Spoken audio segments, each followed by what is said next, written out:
Tema firman Tuhan hari ini adalah giat dalam pekerjaan Tuhan.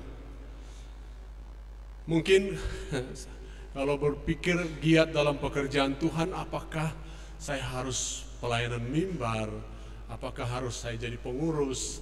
Kita akan lihat pada sore hari ini. Mari kita membuka Alkitab kita akan membaca satu ayat firman Tuhan yang sudah sangat akrab dalam pendengaran kita, yaitu 1 Korintus 15 ayat yang ke-58. 1 Korintus 15 ayat yang ke-58. Bagi ibu-ibu mungkin yang kesulitan untuk membaca Alkitab cetak, ada di layar yang bisa dibaca. Kita bisa baca bersama-sama. Kalau sudah menemukan, karena ini satu ayat, kita akan baca secara bersama-sama. Demikian firman Tuhan. 1, 2, 3. Karena itu saudara-saudaraku yang kekasih, berdirilah teguh, jangan goyah, dan giatlah selalu dalam pekerjaan Tuhan, sebab kamu tahu bahwa dalam persekutuan dengan Tuhan, jerih payahmu tidak sia-sia. Amin. Kata karena itu berarti ada satu hal penting yang sebelumnya disampaikan oleh Rasul Paulus kepada jemaat yang ada di Korintus, di mana Rasul Paulus berbicara tentang kebangkitan Kristus yang juga menjamin kebangkitan setiap orang percaya untuk menerima hidup yang baru dan hidup yang kekal nanti. Kenapa demikian? Karena di tengah-tengah orang jemaat Korintus ada orang yang tidak percaya ada kebangkitan, yang tentu turunannya adalah bahwa tidak ada kebangkitan, bahwa Kristus juga tidak dibangkitkan. Sehingga ada satu pernyataan Paulus di dalam 1 Korintus ini, kalau tidak ada kebangkitan dari antara orang mati, mari kita makan dan minum, toh besok kita mati. Artinya apa? Semua yang kita lakukan itu hanya bisa kita lihat dan hanya bisa kita nikmati hari ini pada masa kita hidup. Sesudah itu siapa yang tahu? Sesudah itu nggak ada lagi apa-apa. Itu sebabnya dikatakan di sini, karena itu saudara-saudaraku yang kekasih, berdirilah teguh, jangan goyah, dan giatlah selalu dalam pekerjaan Tuhan. Sebab kamu tahu bahwa dalam persekutuan dengan Tuhan, jerih payahmu tidak sia-sia. Artinya, apapun yang kita lakukan itu, kalau kita lakukan itu dalam bingkai, dalam ruang persekutuan dengan Tuhan, tidak ada yang sia-sia. Tetapi kalau di luar persekutuan dengan Tuhan, kita tidak bisa menuntut hasilnya dari Tuhan. Nah, sekarang kita mau melihat apa itu giat. Ya, sebelum kita tahu giat dalam pekerjaan Tuhan itu, giat itu bisa artinya berbuat lebih. Ya. Jadi kalau biasa-biasa saja, yaitu namanya mengalir. Jadi kalau orang tanya, sesudah itu apa rencanamu? Ya mengalir saja. Ya, tapi kalau dia punya satu target, pasti dia punya langkah-langkah untuk mencapai hal itu. Kemudian ada gairah atau ada semangat. Dan bisa juga diartikan, giat ini melampaui, artinya melakukan lebih daripada yang biasa-biasa saja, melebihi rata-rata, seperti itu.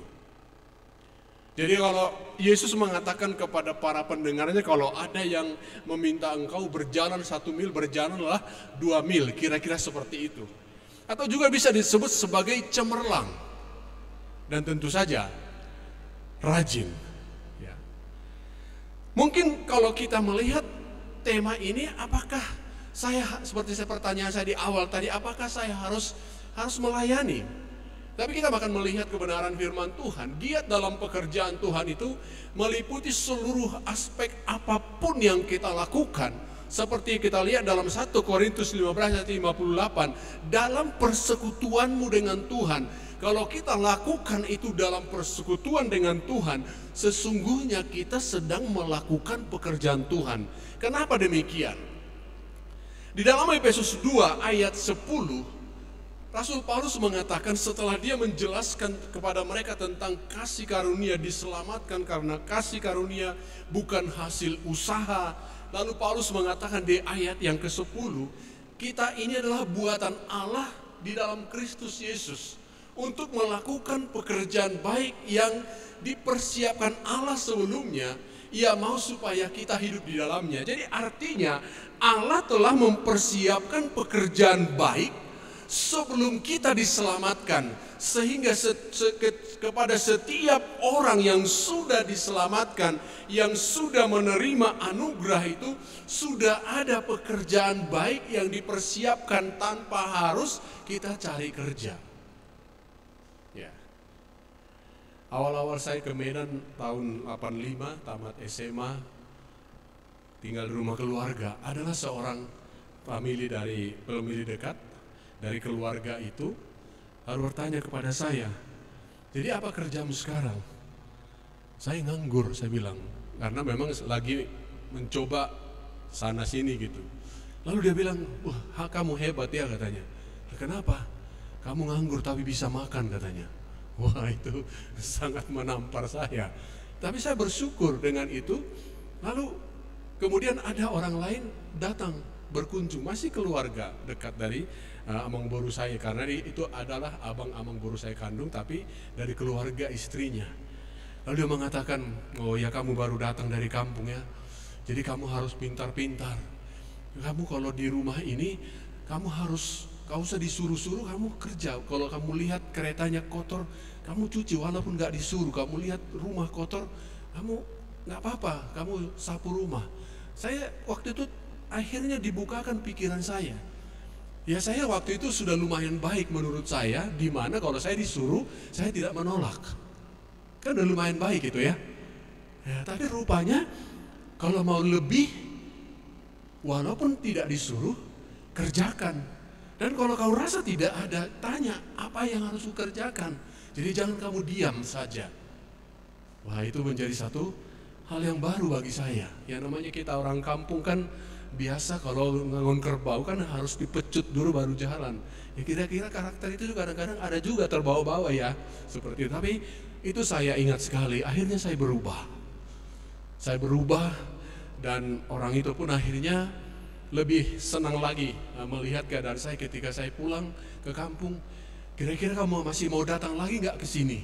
Sampai seperti itu. Biasanya kan kalau nggak senang nggak ditanya lagi, mudah-mudahan kau nggak kembali kan, kira-kira seperti itu ya.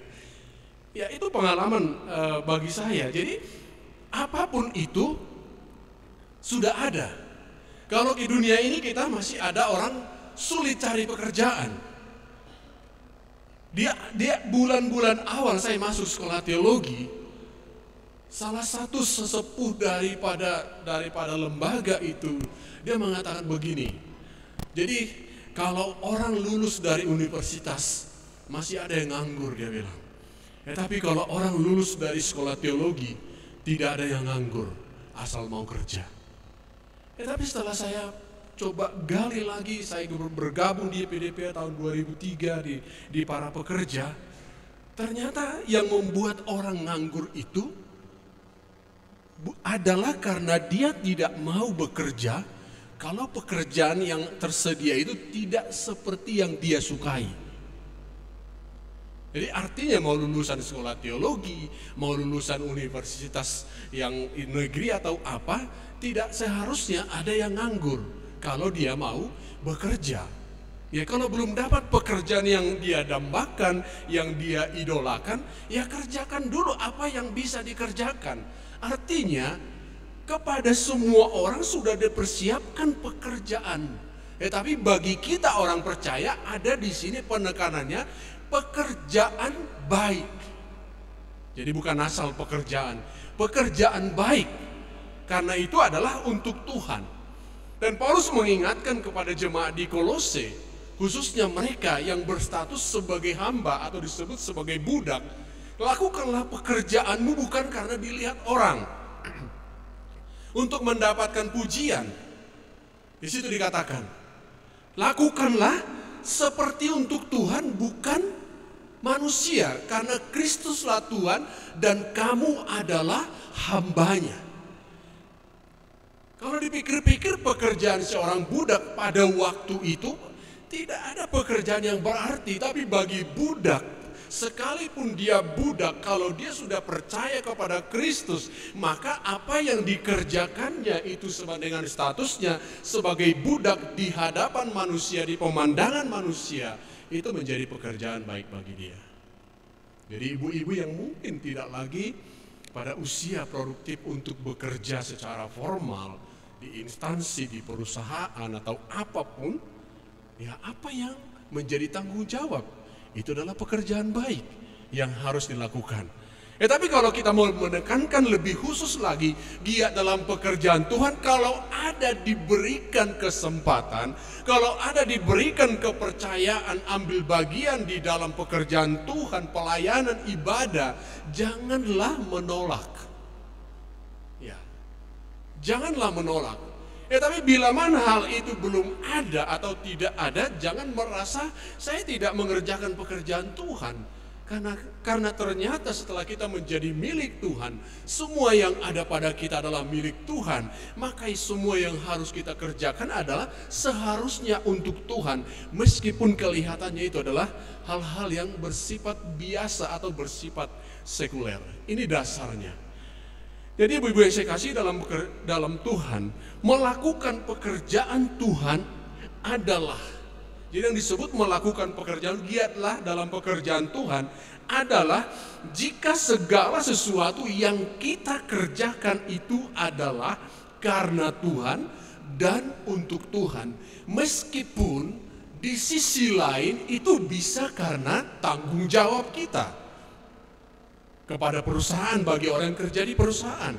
Mungkin itu di sisi lain adalah kita mengerjakan tanggung jawab kita kepada suami, bagi seorang ibu, kepada anaknya, atau kepada siapapun. Tapi itu adalah karena Tuhan. Tanggung jawab itu kita terima karena Tuhan dan juga untuk Tuhan. Saya pernah mendengarkan satu pernyataan yang kelihatan sederhana tetapi sangat dalam. Pernah seorang mengatakan, bagi seorang hamba Tuhan mengatakan seperti ini. Apa itu melayani Tuhan? Dia bilang dari melayani Tuhan itu ada dua hal yang tidak bisa dipisahkan. Yaitu melayani Tuhan melalui pujian kita, penyembahan kita, melalui ibadah kita. Tapi juga melayani Tuhan itulah melayani orang yang Tuhan percayakan untuk kita layani.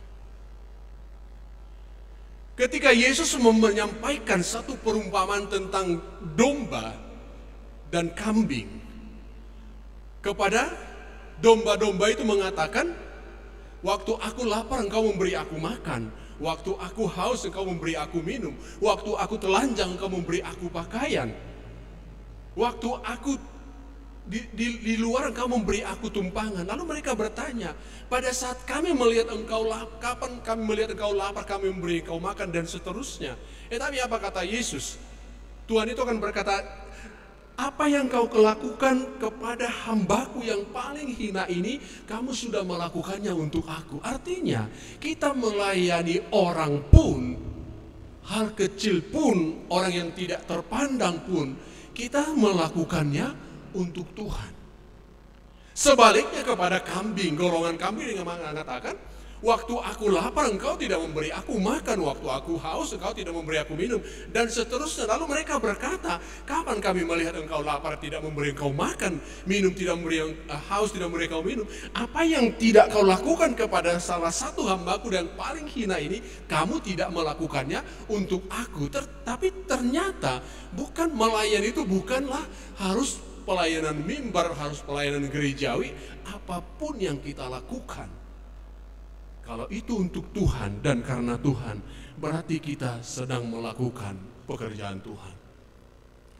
Dari ayat yang ke-58 dari 1 Korintus 15 ini, saya menyampaikan dua hal kepada kita.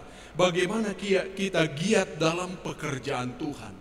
Giat itu tadi harus semangat bergairah atau melakukan yang lebih rajin dan unggul. Bagaimana hal itu bisa terjadi? Ada dua hal. Yang pertama, Kita akan menjadi orang yang giat jika kita menggunakan kesempatan. Menggunakan kesempatan. Kemudian kalau kita melakukan tugas. Saya suka pernyataan seperti ini. Kita sudah selesai mengerjakan ini, tetapi tugas kita belum selesai. Lalu saya tanya, saya pernah mendapatkan pernyataan seperti itu. Saya bilang, kenapa kamu bilang tugas kita belum selesai? Kamu tahu nggak? Tugas itu adalah pekerjaan yang kita lakukan selama hidup kita. Jadi kalau kita masih hidup, berarti masih ada tugas kita. Oh, itu rupanya maksudnya. Saya pikir tugas itu bagian per bagian, sudah selesai ini, oh sudah selesai tugasku. Itu enggak, itu pekerjaanmu, tapi tugas belum selesai. Atau apa yang ditugaskan. Kemudian tugas ini sifatnya adalah wajib. Kita akan melihat hal ini satu persatu, menggunakan kesempatan. Saya mengutip dari apa yang diperhadapkan kepada Yesus ketika orang dan murid-muridnya melihat ada orang yang buta sejak lahirnya. Murid-murid itu bertanya, "Guru, dosa siapakah? Dosa dia atau dosa orang tuanya sehingga ia dilahirkan buta?" Yesus menjawab, bukan dosanya, bukan dosa orang tuanya. Tetapi pekerjaan-pekerjaan Allah harus dinyatakan di dalam dia. Dan di ayat 4-nya tepatnya dikatakan seperti ini. Kita harus mengerjakan pekerjaan dia yang mengutus aku selama masih siang, akan datang malam di mana tidak ada seorang pun yang dapat bekerja. Jadi ada kesempatan. Saya tadi waktu dalam perjalanan ke sini, di simpang 4 ya, lampu pengatur lalu lintas, saya mulai belajar untuk tidak mengatakan lampu merah karena ada kuning dan hijau ya. Jadi lampu pengatur lalu lintas. Pas saya di ujung berhenti, ada pengemudi ojek online ngambil sebelah kiri, seharusnya kan lurus, dia ambil seperti ini. Pas sepi, lalu dia menyeberang, ada dari sana orang langsung tabrakan keras. Saya lihat langsung. Kemudian langsung teman-temannya datang. Saya tidak mungkin bisa menolong dia karena saya sedang berhenti di jalan yang sedang digunakan. Tapi saya bersyukur ada orang-orang yang bisa menolong di situ. Andai kata mungkin saya bisa turun dulu, atau andai kata ada orang yang bersama-sama dengan saya akan bilang, tolong lihat sebentar supaya barangkali ini perlu pertolongan. Saya udah lihat dia kesakitan dipegangnya, lalu yang satu lagi mengatakan, pinggirkan dulu ke sana, dia tahan sakit, dia duduk, aduh. Lalu saya buka kaca, saya bilang, nggak apa-apa, ya agak sakit. Ya dia merasa kesakitan. Nah, seperti itu. Kesempatan. Jadi bukan mengatakan, makanya kamu jangan begitu, nanti aja dimarahi. Ditolong dulu baru dimarahi, kan kira-kira seperti itu. Kan biasanya orang kan kalau udah gitu, kalau bahasa Medannya disenggak dulu. Ya, itu bahasa Indonesia yang diadopsi dari bahasa Batak, disenggak. Disenggak dulu baru diobati. Jadi orang ini, murid-murid ini cari yang siapa yang salah dulu, tidak bertanya kepada guru, orang itu buta sejak lahirnya, apa yang harus kita kerjakan untuk dia? Harusnya kan seperti itu, ini tidak. Guru, siapa yang berdosa? Dosa siapa sehingga dia dilahirkan buta? Dosanya sendiri atau dosa orang tuanya? Tapi Yesus berkata, kita harus mengerjakan pekerjaan dia yang mengutus aku selama masih siang, akan datang malam di mana tidak seorang pun yang dapat bekerja. Kenapa? Karena pada waktu itu, lazimnya pada waktu itu orang yang masih menggunakan pelita sebagai penerangan di malam hari, hanya digunakan itu menjelang tidur. Tidak mungkin orang bekerja di malam hari. Dan saya masih mengalami situasi seperti itu karena saya lahir dan besar di kampung. Sampai saya tamat SMA masih hampir sampai aliran listrik di kampung saya. Ya. Jadi tidak mungkin orang bisa bekerja di malam hari seperti siang hari. Itu maksudnya di sini. Jadi selama hari masih siang. Tapi arti figuratif sesungguhnya di sini Yesus sedang mengatakan selagi ada kesempatan, kalau sudah lewat kesempatan, kita tidak bisa lagi melakukan hal itu. Jadi menggunakan kesempatan yang ada. Jangan kita buang kesempatan. Ada orang mencari kesempatan, saya rasa ideal saja, yang standar saja kita gunakan kalau ada kesempatan. Jangan sampai kita membuang kesempatan, karena kesempatan itu tidak akan bisa kembali. Jadi ibu-ibu yang saya kasih dalam Kristus, waktu yang kita miliki, yang dimiliki setiap orang itu sama. 1 kali 24 jam. 7 hari dalam seminggu dan seterusnya. Tetapi kenapa hasilnya beda? Biasanya kalau orang yang nggak percaya langsung jawabannya apa? Ya rezeki orang kan beda-beda. Kalau dia agak religius, rezeki sudah ada yang menentukan. Nah, kami ini kasih sedikit ya. Rezeki sudah ada yang menentukan. Jadi kalau mau apapun kalau sudah ditentukan kaya, ya mungkin kau miskin. Kalau kau ditentukan miskin, gak mungkin kau jadi kaya. Alkitab tidak berkata demikian. Orang rajin akan menjadi kaya, walaupun ukurannya tidak selalu sama. Jadi yang dihasilkan bisa berbeda. Salah satu penyebabnya adalah karena ada yang buang-buang waktu atau membuang kesempatan. Orang sudah kerja, dia masih tidur. Ada satu pepatah lama mengatakan, burung yang lebih cepat bangun akan lebih dulu dan lebih banyak dapat cacing. Ya. Saya punya kebiasaan yang unik beberapa tahun ini. Ada suka burung gereja datang dekat rumah. Jadi awal-awalnya saya suka kasih makan. Akhirnya dia selalu nuntut tiap pagi dan tiap sore. Ya, mau ngoceh, mau ngomel. Saya pikir ya sudahlah. Toh Alkitab mengatakan burung di udara dipelihara oleh Bapa di surga.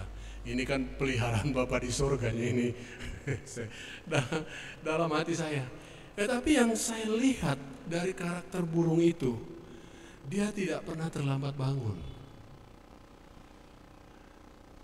Saya tidak mau memberikan dia makan biar dia nanti datang. Saya suka kalau dia udah ribut baru saya datang, saya ngasih makan. Ya, supaya saya lihat gitu. Ya, saya bukan mau ngerjain. Untuk apa kalau hanya dikasih aja lalu dia pergi? Tapi saya senang dia datang. Kadang-kadang ada yang sampai gini di depan pintu, mulai apa? Jadi merasa udah mulai berhak dia seperti itu. Ya, kenapa manusia kalah sama burung? Jawabannya sederhana, karena dia tidak menabur dan tidak menuai, dia tidak punya lumbung. Kalau manusia tidur satu hari liburan, mungkin karena kemarin ada yang lebih, ada yang disimpannya. Kalau burung, kalau nggak nyari hari ini, nggak ada hari ini. Itulah yang disebut dengan kesempatan. Jadi waktu yang dimiliki setiap orang sama, hasilnya berbeda.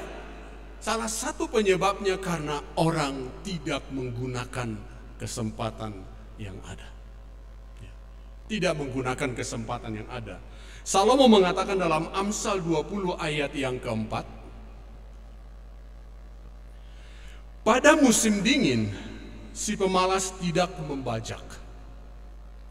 Jikalau ia mencari pada musim menuai, maka tidak ada apa-apa.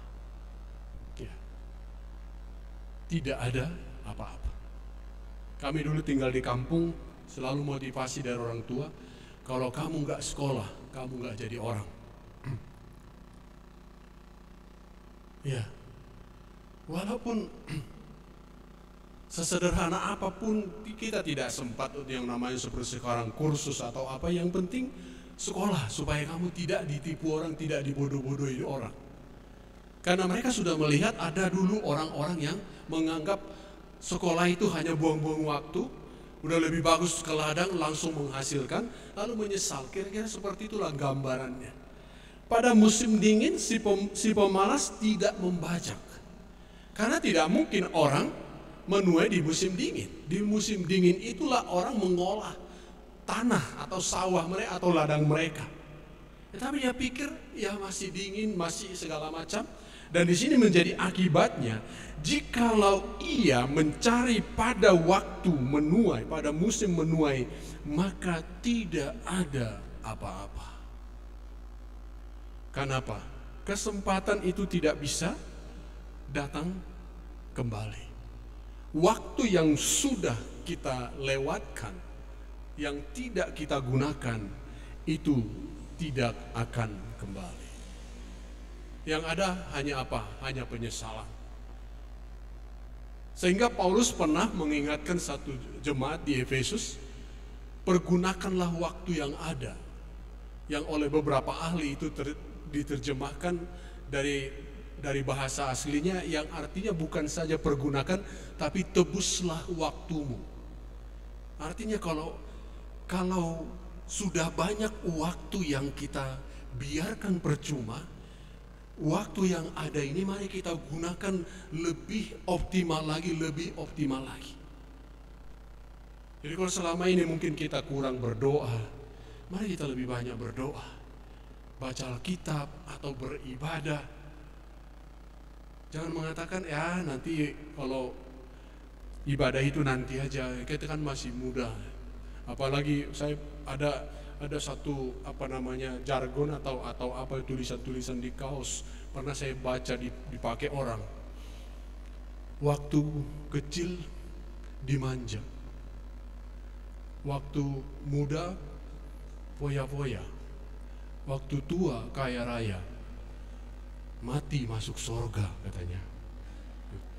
Enak sekali ya. Jadi kalau orang sedang naik sampan, Marsulu misalnya Danau Toba, membaca tulisan itu, bisa dia nyungsep ke air itu. Karena apa? Dia bayangkanlah dia sudah mulai enak, kaya raya, lalu dia goyang-goyang, dipikir dia di kursi goyang, rupanya dia di sampan bisa dia tercelup ke air itu. Karena apa? Halusinasi, melamun. Iya enak kali ya kalau bisa seperti itu. Di mana itu dapat? Tidak ada. Harus mengerjakan apa yang menjadi bagian kita. Waktu dan kesempatan yang ada pada kita itu tidak akan kembali.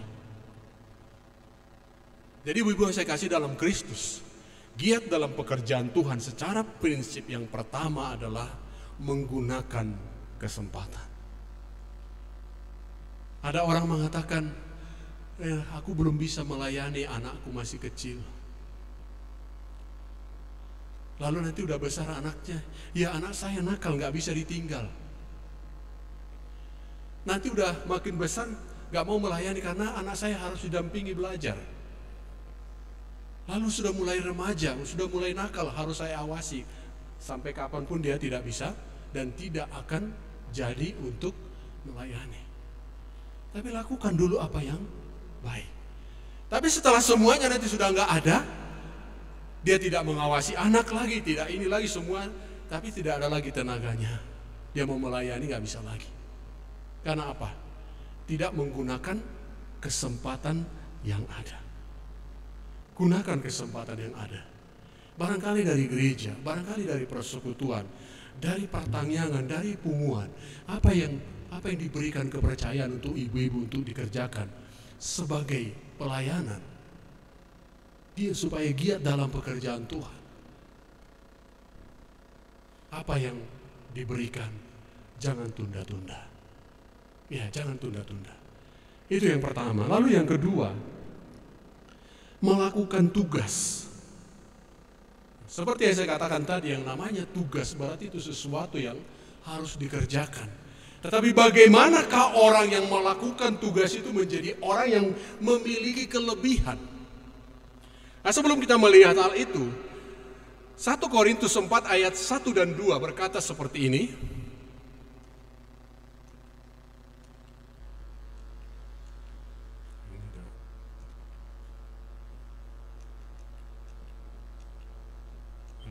masalah kayaknya ini.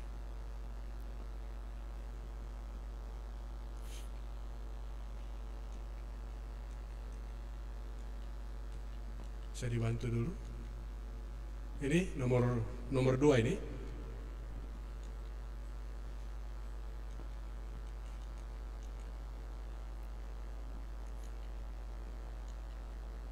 Oke, kita lanjutkan. Melakukan tugas. Ya. Mari kita membaca. Melakukan tugas. Demikianlah hendaknya orang memandang kami sebagai hamba-hamba Kristus yang kepadanya dipercayakan rahasia Allah, yang akhirnya dituntut dari pelayan-pelayan demikian ialah bahwa mereka ternyata dapat dipercaya.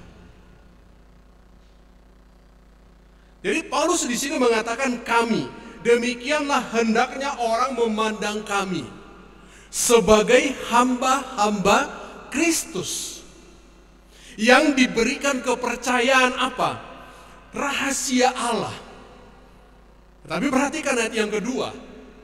Orang boleh bangga mendapat kepercayaan. Tetapi itu tidak boleh berhenti sampai di situ. Harus dibuktikan. Ayat yang kedua, yang akhirnya dituntut dari pelayan-pelayan yang demikian ialah bahwa mereka ternyata dapat dipercaya. Apa artinya dapat dipercaya? Artinya dipercayakan pekerjaan atau tugas, lalu dia dituntut dari situ dan dia ternyata dapat dipercayai. Dapat dipercayai. Saya melihat dua sisi dari dipercayai ini. Yang pertama, kejujurannya. Yang kedua, kemampuannya. Jadi ada orang nggak jahat dia, tapi nggak mampu, gampang menyerah, mengatakan saya nggak bisa. Dia tidak berusaha untuk meningkatkan kemampuannya. Dia hanya mengatakan, ya saya yang penting sudah kulakukan, itulah yang bisa kulakukan. Itu yang tidak diperbolehkan dalam bagian ini. Yang dituntut, dikatakan dari sana, yang dituntut dari pelayan-pelayan yang demikian ialah bahwa mereka ternyata dapat dipercaya. Itu yang disebut dengan tadi, bisa diandalkan, cemerlang. Bisa dipercayai karena apa? Dia mampu. Jangan sampai ketika kita diberikan tugas, orang semua ragu-ragu, aduh bisa nggak dia? Tapi kalau kita melakukan tugas, oh kalau dia yang mengerjakan gak usah khawatir. Wah itu kan bagus. Jangan sedikit-sedikit hal kecil pun harus diawasi. Di awal-awal pelayanan saya di akhir pekan waktu mahasiswa di Jawa Timur, saya ditempatkan di satu gereja yang tidak saya bisa lupa dalam waktu sampai sekarang. Ketika ada satu pekerjaan lalu tidak dilakukan, seorang teman saya mengatakan, sorry, maaf Pak, saya lupa. Saya pikir dia akan berkata, lain kali jangan lupa ya. Respon dari pendeta itu sangat mengejutkan saya dan sekaligus itu pesan yang sangat luar biasa bagi saya. Ketika dia mengatakan, untuk Tuhan kau bisa lupa. Bagaimana lagi untuk orang? Bagaimana lagi untuk manusia? Jadi di lingkungan pelayanan itu, lupa bukan dianggap hal biasa. Itu dianggap hal serius. Dan saya ke Medan tahun 2002, saya bertemu dengan orang satu angkatan, pendeta satu angkatan dari pendeta yang saya temui di Malang. Juga seperti itu didikannya. Maka Apa yang dilakukan di sana dilakukan juga di gereja tempat saya melayani sampai sekarang. Yang namanya pelayan di gereja kami itu tidak pernah dan tidak perlu diingatkan. Nggak perlu. Kalau dia tidak bisa, dialah yang memberitahu. Walaupun sekarang ini lebih mudah mengingatkan orang, ada grup, jangan lupa ya, nggak pernah, nggak perlu diingatkan. Kenapa? Sudah ditanamkan demikian. Karena apa? Untuk pekerjaan Tuhan, lupa itu tidak boleh dianggap hal biasa. Serius. Bukan saya sedang mengatakan mengingatkan itu jadi sesuatu yang salah. Ya, tapi kalau hal yang serius pasti nggak perlu orang diingatkan. Percayalah. Kalau ibu-ibu mau mengajak orang makan malam, nggak usah ingatkan, pasti datang. Ya. Yang ada janji pun bisa dibatalkan. Kenapa? Karena penting. Kenapa penting? Enak. Loh, kenapa rupanya? Ya, teruskan aja. Iya. Wah, itu luar biasa. Jadi, keseriusan yang dimaksud, kenapa dikatakan itu nggak boleh dianggap remeh? Kamu serius nggak melayani? Kalau kamu serius, nggak mungkin kau lupa. Itulah penekanannya. Makanya sejak saat itu, saya nggak pernah lupa lagi kalau saya ingat.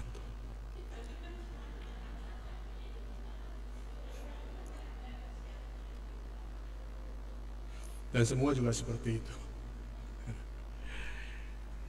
Tuhan Yesus mengatakan dalam Matius 24 ayat 46 sampai 47, berbahagialah hamba yang didapati tuannya melakukan tugasnya itu ketika tuannya itu datang. Aku berkata kepadamu, sesungguhnya tuannya itu akan mengangkat dia menjadi pengawas segala miliknya.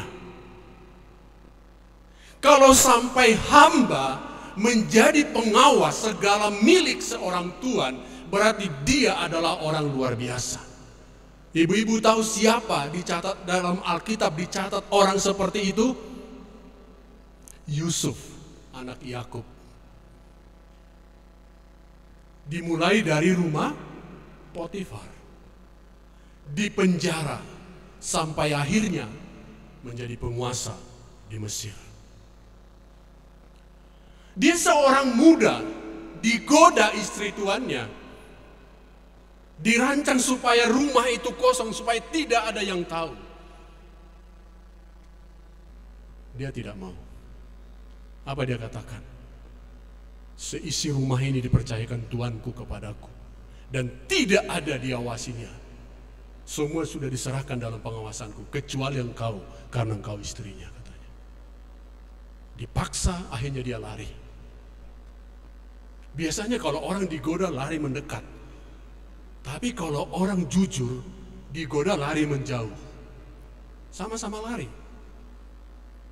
Tapi Yusuf itu lari menjauh. Kenapa dia dipercayakan segala miliknya? Dia mampu bekerja dengan baik. Dia punya skill. Selain daripada itu, dia jujur.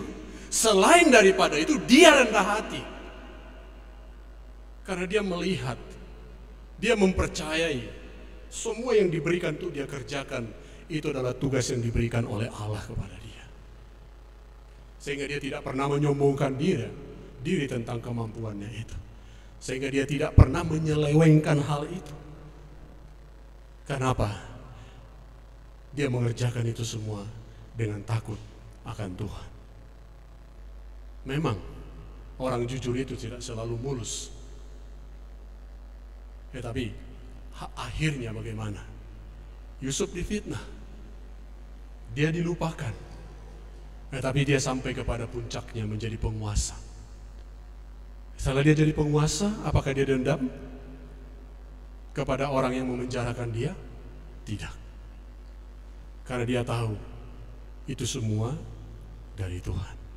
Dia lakukan secara rajin. Jadi dia melayani bukan karena diawasi, Bukan supaya kelihatan rajin. Ada tidak ada tuannya dilakukan pekerjaannya. Seperti saya ceritakan di awal tadi, pelajaran yang paling berharga yang sangat nyata awal-awal saya datang ke kota Medan ini, itu tadi. Kerjakan apa yang bisa, nggak usah, kalau nggak ada tanya apa yang kau harus kerjakan. Wah, itu pesan itu luar biasa bagi saya. Apalagi Yusuf ini, walaupun dia seorang anak manja, tapi yang membuat dia luar biasa, ternyata dia anak manja yang takut akan Tuhan. Takut akan Tuhan. Giat dalam pekerjaan Tuhan, yakni adanya dorongan atau semangat dari dalam diri sendiri untuk berbuat sesuatu karena Tuhan dan untuk Tuhan. Jadi kalaupun ada orang di sekitar kita, bukan karena mereka, bukan karena pengawasan mereka, kita melakukan itu dengan baik. Tapi memang sudah dari diri kita sendiri, kita sudah diubahkan. Kalaupun ada kalanya kita lemah, ada kalanya kita lupa, orang di sekitar kita itu sifatnya apa? Mengingatkan kita. Mengingatkan kita. Karena siapa yang tidak pernah salah? Tidak ada orang yang sempurna. Tetapi orang yang giat itu dari dirinya. Jadi bukan karena dia wasi, bukan karena dikasih iming-iming, stimulus. Kalau istilah dunia kerja, insentif. Mari kita sebagai orang Kristen, ibu-ibu yang mungkin masih bekerja di perusahaan, di instansi, jangan dimotivasi oleh insentif, tapi dimotivasi karena saya sedang melakukan tugas. Yang dituntut dari saya adalah apakah saya dapat dipercaya. Sekali lagi saya katakan, bukan hanya soal kejujuran, tetapi juga soal kemampuan. Jadi kita harus melakukan lebih baik lagi. Karena itulah yang dilakukan oleh Yusuf. Selain dia jujur, dia juga bekerja lebih baik daripada orang lain. Demikian juga Sadrak, Mesak, dan Abednego. Daniel juga seperti itu. Apa yang membuat mereka seperti itu? Padahal mereka adalah orang-orang buangan. Tapi yang membuat itu semua karena mereka takut akan Tuhan. Ketika raja memuji dia tentang kemampuan dia menafsir mimpi, dia mengatakan bukan aku tetapi ada Allah di sorga. Biasanya orang kalau dipuji langsung apa? Senang, bangga. Bahkan kalau ada orang gak pernah dipuji, dia puji dirinya sendiri. Alasannya apa? Daripada nggak ada yang muji saya, ya saya muji diriku sendiri. Ya, padahal pujian itu nggak perlu dicari, itu akan datang sendiri. Jadi ibu-ibu yang saya kasih dalam Kristus, kita perlu juga menyadari hal ini, supaya kita jangan seperti orang yang hanya idealis saja, kelihatan sempurna saja. Apa yang dikatakan bagian terakhir dari 1 Korintus 15 ayat yang ke-58 tadi, dikatakan, sebab kamu tahu dalam persekutuan sebab kamu tahu bahwa dalam persekutuan dengan Tuhan jeripayahmu tidak sia-sia. Ini yang menjadi motivasi bagi kita. Selain itu karena tugas, ada juga di balik itu semua. Tapi tidak boleh dibolak-balik. Di balik itu ada upah. Jeripayahmu tidak sia-sia. Mungkin kita bisa menuai itu saat kita hidup. Tapi bisa juga sesudah kita meninggalkan dunia ini, orang-orang di belakang kita, keluarga kita yang mengambil itu. Itulah yang terjadi dengan Daud. Kenapa Allah tidak pernah menyesal memilih Daud, padahal dia adalah orang yang pernah berdosa? Karena dia selalu melakukan seperti untuk Tuhan. Jadi kita perhatikan di sini, giat dalam pekerjaan Tuhan tidaklah terlepas dari adanya hasil yang diperoleh dengan mengatakan jeripayah kita tidak sia-sia. Jangan mengharapkan sesuatu dari manusia. Saya mau nyatakan satu prinsip ini bukan hanya orang yang melayani pekerjaan Tuhan secara full time atau part time yang berlaku hukum ini. Saya mau mengatakan seperti ini, kalau kita sudah mengerjakannya seperti untuk Tuhan, tanpa memikirkan dari orang yang langsung kita layani kita memperoleh upah, kita akan lebih bebas. Dan Tuhan punya cara untuk memenuhi apa yang kita perlukan. Ya, saya sudah terbiasa dulu diajar di tempat-tempat pelayanan. Saya ada 3 gereja yang pernah saya melayani di Jawa Timur sebagai orang praktek, yang terakhir praktek 1 tahun. Kami disuruh kalau mengunjungi jemaat mau dikasih apa-apa, kecuali kalau makanan nggak apa-apa. Kalau misalnya dikasih uang, dikatakan jangan terima. Saya pikir apa maksudnya? Waktu itu batin ini bertentangan. Kenapa nggak boleh diterima? Dan kepada jemaatnya dikatakan jangan berikan kepada orang-orang yang pelayan ini langsung kepada mereka. Bawa persembahanmu ke gereja, biar kami yang akan mengelola. Barulah saya tahu kemudian itu adalah supaya menjaga hati. Jadi ketika kami mengunjungi jemaat, tidak ada pilih kasih. Oh kesini rajin, akhirnya sama semua. Karena apa? Sudah dibersihkan terlebih dahulu dengan mengatakan kalau ada yang mau kasih sesuatu, jangan terima. Sehingga mau mendoakan orang, mengunjungi orang, pesta lah mau apa, tidak ada hati ini mau dapat apa. Tapi ternyata Tuhan buka dengan cara yang tidak kita pikirkan sebelumnya, cara yang kita duga sebelumnya. Dan itu juga terjadi di tempat pelayanan saya di Medan ini, karena memang yang menggembalakan sebelumnya mengajarkan demikian.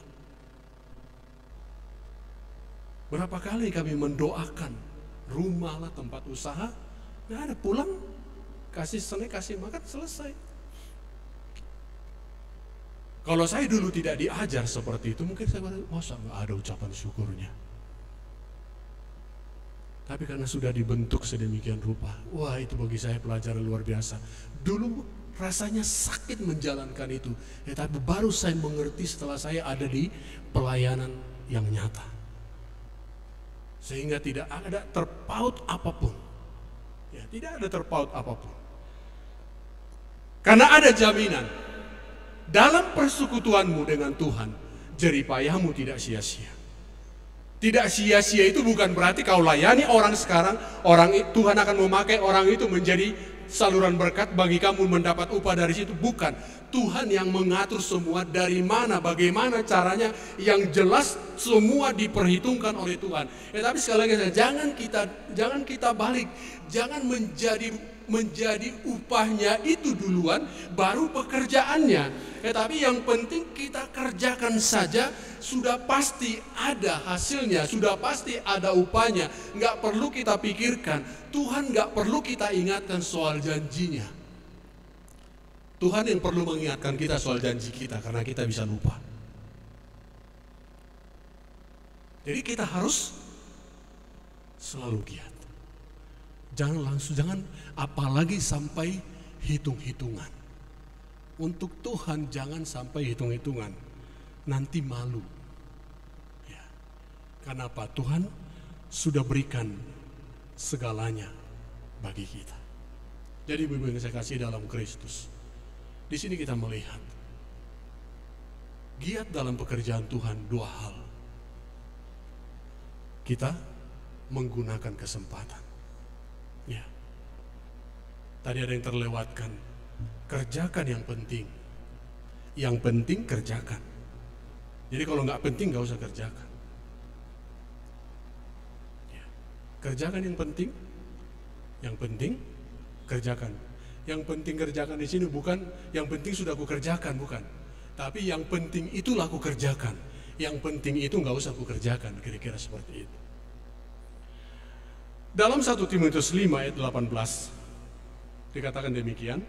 Kita bandingkan dengan Kolose 3:24 tadi, saya nggak baca ulang lagi. Bukankah kitab suci berkata, janganlah engkau memberangus mulut lembu yang sedang mengirik, dan lagi seorang pekerja patut mendapat upahnya. Tapi jangan upahnya duluan dipikirkan. Yang lebih dulu dipikirkan adalah pekerjaannya. Upahnya itu sudah ada yang menilai. Yusuf tidak memikirkan berapa upahnya karena dia budak, tapi yang dia pikirkan, apa yang bisa kukerjakan dengan baik. Sadrak, Mesak, Abednego, Daniel tidak memikirkan upah, yang mereka pikirkan adalah pekerjaan. Sebab upah itu adalah urusan Tuhan di atas segala Tuhan. Dia bisa menjamah semua orang. Jadi ibu-ibu yang mungkin masih, sekali lagi, yang mungkin masih bekerja, tempat saudara ibu-ibu bekerja, jadikanlah itu sebagai pekerjaan Tuhan. Yang mungkin hanya di rumah, atau mungkin berjualan, warung, di pasar, giatlah dalam pekerjaan Tuhan. Lakukan itu seperti untuk Tuhan. Harus jujur, harus kerja keras, jangan malas-malasan. Kalau malas-malasan, bagaimana kita bisa mendapatkan hasilnya? Kiranya renungan ini boleh mengingatkan kita, renungan ini boleh memotivasi kita. Sekali lagi, siapapun kita, apapun yang kita kerjakan, itu adalah pekerjaan baik yang Tuhan persiapkan bagi kita. Karena itu giatlah melakukannya, semangatlah melakukannya, walaupun kelihatannya belum kelihatan hasilnya, seperti tidak ada upahku, sepertinya aku sudah capek. Tetapi Paulus mengatakan kepada jemaat di Korintus, berdirilah teguh, giatlah selalu dalam pekerjaan Tuhan, sebab kamu tahu dalam persekutuan dengan Tuhan jerih payahmu tidak sia-sia. Tuhan memberkati kita semua. Amin. Kita berdoa.